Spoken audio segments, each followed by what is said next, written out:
हमारी भारत भूमि पर अनेकों देशभक्तों ने जन्म लिया, जो कि हमारे लिए अत्यंत गौरव की बात है। अनेकों देशभक्त हमारे लिए शहीद हो गए, जिन्होंने हमें आज़ादी दिलाई और जिनका नाम भी इतिहास के पन्नों में कुछ खास तरीके से बयान नहीं किया गया। पर हम तहे दिल से उन सभी की इज्जत करते हैं, भगवान स्वरूप उन सभी शहीदों को पूजते हैं। आज हम बात करने वाले हैं 23 वर्ष के एक नौजवान भगत सिंह जी की। भगत सिंह जी को आज सभी भली भांति जानते हैं। भगत सिंह आज़ादी के मतवाले और मुस्कुराते हुए मातृभूमि पर खुद को न्यौछावर करने वाले भगत सिंह जी की जयंती आज पूरा देश गर्व से मना रहा है। भगत सिंह जी का जन्म 28 सितंबर 1907 को लायरपुर जिले के बंगा में हुआ था। कुछ लोग भगत सिंह जी का जन्म 27 सितंबर 1907 को भी मनाते हैं। भगत सिंह जी के पिता जो किशन सिंह एक क्रांतिकारी थे और माँ विद्यावती और पिता किशन सिंह जी थे। भगत सिंह जी के बारे में कुछ ऐसे फैक्ट हम आपको बताएंगे जो कि अनसुने किस्से हैं। भगत सिंह जी की लाइफ से जुड़े कुछ जानकारियां हमने इकट्ठा की हैं, तो आप देखते रहें।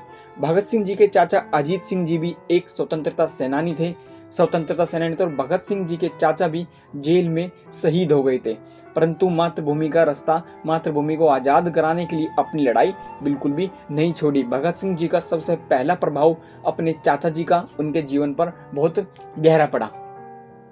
भगत सिंह जी की पढ़ाई लाहौर के DAV हाई स्कूल में हुई और भगत सिंह जी जब 12 वर्ष के थे तब 13 अप्रैल 1919 को बैसाखी वाले दिन रोलेट एक्ट के विरोध में, आप सभी जानते हैं, जनरल डायर ने गोली चलवा दी थी और जलियांवाले बाग में निहत्थे हजारों की संख्या में निहत्थे लोग मारे गए। इस हत्याकांड का 12 वर्ष के भगत सिंह पर गहरा असर हुआ और जलियांवाले बाग में जाकर उस खून से लथपथ उस मिट्टी की कसम खाई कि वे भारत माता को आज़ाद कराने के लिए पूरी कोशिश करेंगे, चाहे उसके लिए जान ही क्यों ना देनी पड़े।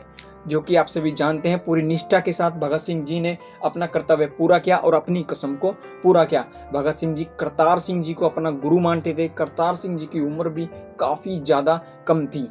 करतार सिंह जी को गुरु मानने वाले, उनका फोटो अपने साथ रखने वाले भगत सिंह जी ने सबसे पहला जो क्रांति के लिए अपना कदम रखा था, तो भगत सिंह जी ने राजगुरु के साथ मिलकर जलियांवाला बाग हत्याकांड जिन्होंने जलियांवाला बाग हत्याकांड कराया था, जनरल डायर, उनको मारने के मकसद से भगत सिंह और राजगुरु गए थे। 17 दिसंबर 1928 की बात है, पर जनरल डायर के साथ जो है जनरल डायर नहीं आया। लाहौर पुलिस सहायक अधीक्षक JP सैंडर्स आया, जो कि उस समय मौजूद था जलियांवाला बाग हत्याकांड में।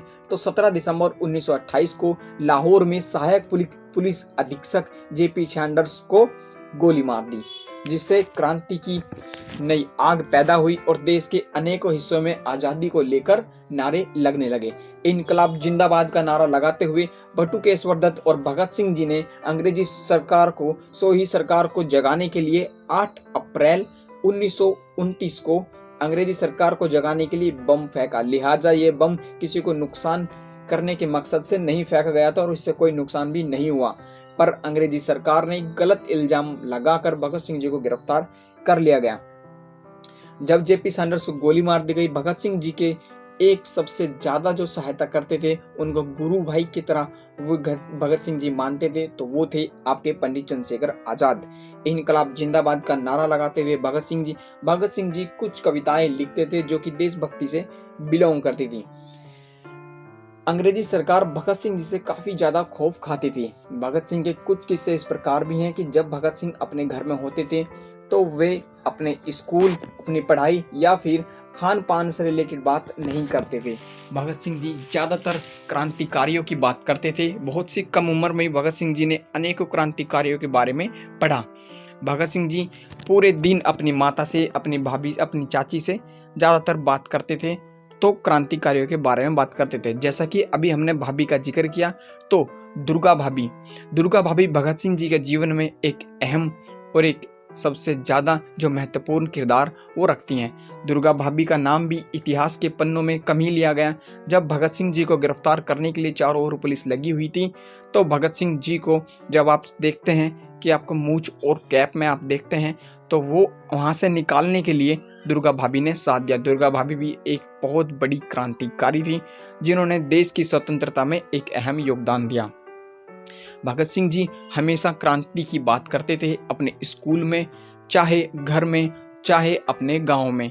वो अपनी उम्र के बच्चों के साथ खेलते हुए भी वे उनके साथ योजना ही बनाते थे, सोचते रहते थे किस प्रकार से अंग्रेजी सरकार को ख़त्म किया जाए। इसका अनेकों प्रभाव आज देखने के लिए मिलता है। हमारे अनेकों आज जो है नौजवान आर्मी में, एयरफोर्स में, नेवी में या फिर अलग अलग डिफेंस में देश की सेवा करने के लिए तत्पर हैं। भगत सिंह जी को हमेशा याद किया जाएगा। भगत सिंह से अंग्रेजी सरकार इतना खौफ खाती थी कि 24 मार्च 1931 को भगत सिंह जी को फांसी की सज़ा सुना दी गई। फांसी की सज़ा सुना दी गई और 24 मार्च 1931 को फांसी देनी थी, जबकि सज़ा का ऐलान आपका अक्टूबर 1930 में ही कर दिया गया था। जब फांसी की सज़ा भगत सिंह जी ने सुनी तो वह काफ़ी ज़्यादा मुस्कुराए और अंग्रेजी सरकार को डरते हुए 23 मार्च 1931 को लगभग 11 घंटे पहले ही फांसी देने का निर्णय किया अंग्रेजी सरकार ने। अंग्रेजी सरकार ने जिस वक्त भगत सिंह जी को 11 घंटे पूर्व फांसी देने का निर्णय किया, भगत सिंह जी उस वक्त भी बेखौफ लेनिन की कहानी पढ़ रहे थे। भगत सिंह जी ने वापस उनसे यह प्रश्न नहीं किया कि फांसी तो कल होनी थी, आप 11 घंटे पहले फांसी क्यों दे रहे हो। भगत सिंह जी ने जवाब दिया कि लेनिन की कहानी पढ़ रहा हूँ साहब, थोड़ी सी कहानी रह गई है, पूरी कर लेने दो, चलते हैं फिर। मुस्कुराकर जो जेलर था उसकी आंखें भी नम हो गई और 11 घंटे पूर्व 23 मार्च 1931 को 7:30 बजे भगत सिंह जी हमारे देश के लिए शहीद हो गए। और भी अनेकों किस्से और कहानियाँ हमारे शहीद भगत सिंह जी के नाम हैं जो कि मैं आपको बताता रहूँगा। तो आपको भगत सिंह जी की जानकारी कैसी लगी आप कमेंट में जय हिंद जरूर लिखिएगा। जय हिंद, वंदे मातरम, भाई भगत सिंह जी की जय।